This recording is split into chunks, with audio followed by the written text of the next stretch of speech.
Sprejem, kot ga v Dolenji vasi še ni bilo. Takole so ga gasilci pripeljali pred množico navijačev. Peter je bil skrbno varovan, kot povedo sokrajani, se zanj bojijo.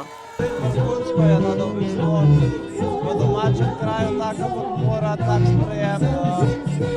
Danes sem nekako, zjutraj prej sem šel od doma, nekako opazoval, kaj se vse tukaj dogaja. Moram reči, da se kar nekaj avtov peljalo, so vedeli, da so nekaj dobrega kuha. Ljudje so bili nad prisotnostjo šampiona navdušeni, čestitke so kar deževale. Kljub svoji zadržanosti Peter navdušenja ni mogel skriti. Tisti, ki ga poznajo tudi osebno, se ne čudijo, kako mu je uspelo doseči takšne rezultate. Peter je zelo poslušan fant, zelo discipliniran in pa tudi zelo vzgojen. On ve, kaj hoče v življenju in tako je tudi dosegel te svoje sanje. Mnogim mladim je idol, tudi mladi skakalki, ki skoke trenira že 4 leta. To je zelo težko, ker če hočeš veliko doseči, moraš veliko delati, pa moraš imeti veliko treningov.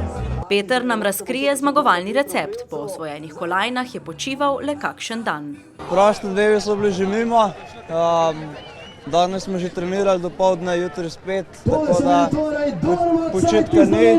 To nam potrdi tudi reprezentančni trener Jani Grilc. Peter ima letno prostih le okrog 15 dni.